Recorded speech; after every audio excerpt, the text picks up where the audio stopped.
The line becomes a river is by a guy who worked as a Border Patrol agent between 2008 and 2012. He is outraged by U.S. policies that result in families of migrants being separated. No father should be kept from his family this way. No father should have a young son and wake up unable to hear him in the next room. A big portion of the book concerns two undocumented immigrants whose children were born on U.S. soil. Due to birthright citizenship, the children are U.S. citizens despite the illegal status of their parents.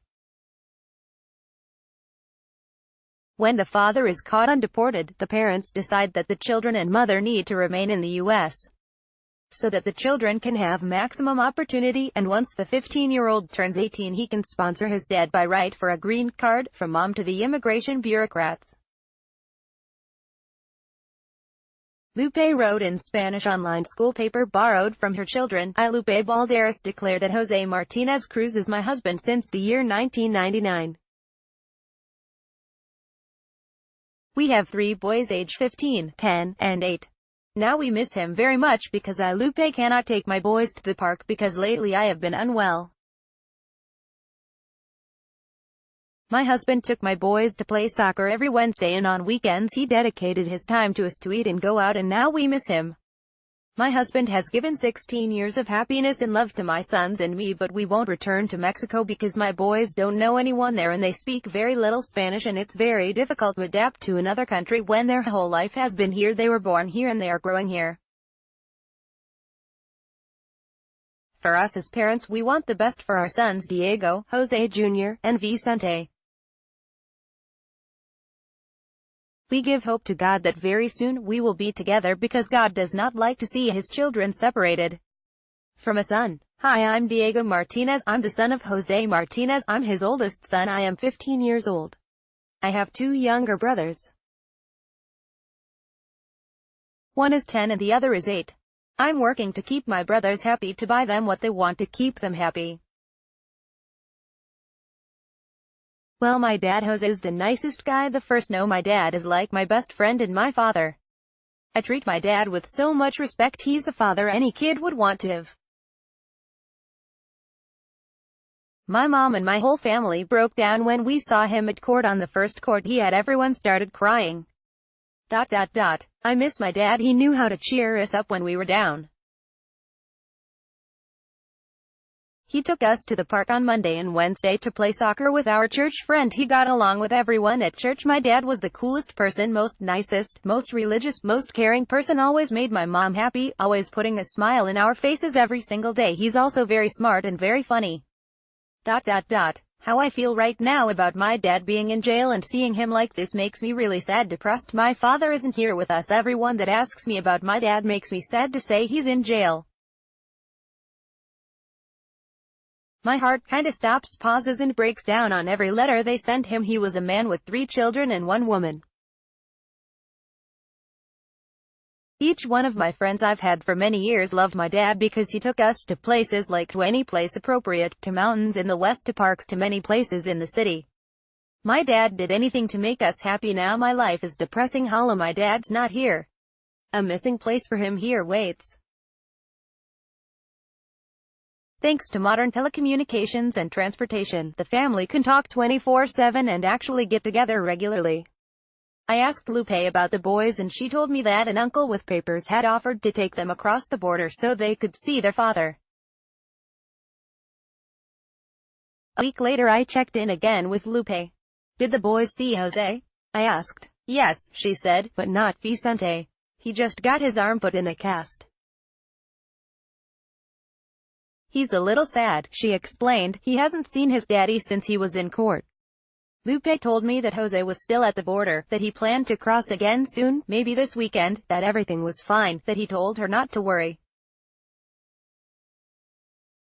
I wanted to confess to her that I wish I had the courage to smuggle Jose myself, to ferry him safely through the desert, past the sensors and watchtowers, past the agents patrolling distant trails and dirt roads, past the highway checkpoints.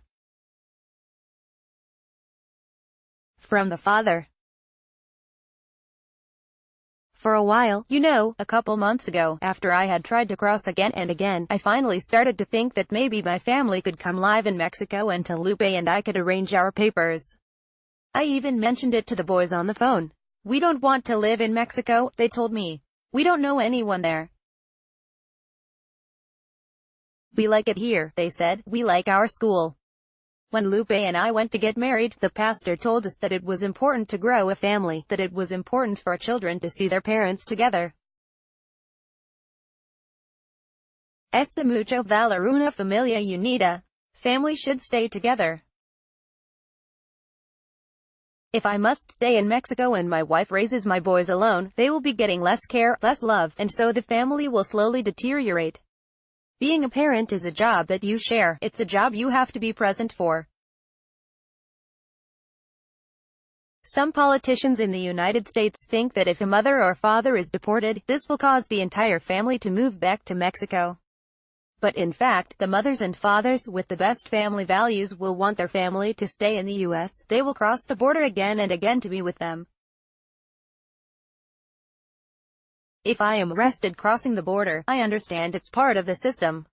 I realize that I am crossing illegally. But it's complicated, you see. I know I'm breaking the rules, but it is necessary because my family is there. I don't want to cause harm to the country, but I have to break the law. I have to. Es una necesidad. It is a situation of emotion, of love.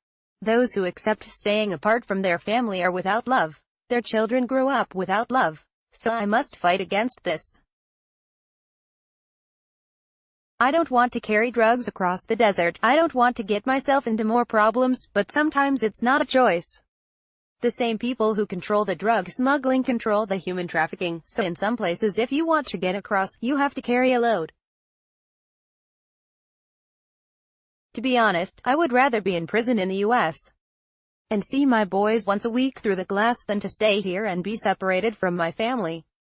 At least I would be closer to them. So you see, there is nothing that can keep me from crossing. My boys are not dogs to be abandoned in the street. I will walk through the desert for 5 days, 8 days, 10 days, whatever it takes to be with them. I'll eat grass, I'll eat bushes, I'll eat cactus, I'll drink filthy cattle water, I'll drink nothing at all. I'll run and hide from La Migra, I'll pay the mafias whatever I have to. They can take my money, they can rob my family, they can lock me away, but I will keep coming back. I will keep crossing, again and again, until I make it, until I am together again with my family. No me quedo aquí. Voy a seguir intentando pasar. The final paragraph above is actually the last paragraph of the book, prior to a brief epilogue. The book reveals what I think is a fundamental contradiction in our laws occasioned by birthright citizenship. We cannot bear the idea of the federal government separating families. At the same time, we won't simply allow anyone who claims to be the parent of a minor child to enter and stay in the U.S. forever. If the child is a U.S. citizen, however, there is no way to implement our stated values. We cannot deport the child. We insist on deporting the parent. But we also insist that the federal government should never separate parents from children separately. The author is a product of U.S. state government separation of parents from children via our no-fault divorce laws. His mom has been through family court so many times that the author thanks 3 fathers in the acknowledgments. Mom of author did not meet her own father until she reached the age of 17. Until that age, the only contact that she had with her mother's former partner was a photograph. Like Elizabeth Warren, Americans are eager to see children separated from one parent in the event that an American adult wants to have sex with some new friends, and will offer significant cash incentives for this behavior, but they are inconsolable if children are separated from one or both parents in the event that a parent is detained and/or deported. Helicopter enthusiasts and Airbus salespeople will appreciate the line becomes a river. Whenever there is a need for transportation, a Border Patrol Eurocopter spins up. It might be a dehydrated migrant. It might be looking for a corpse in the desert.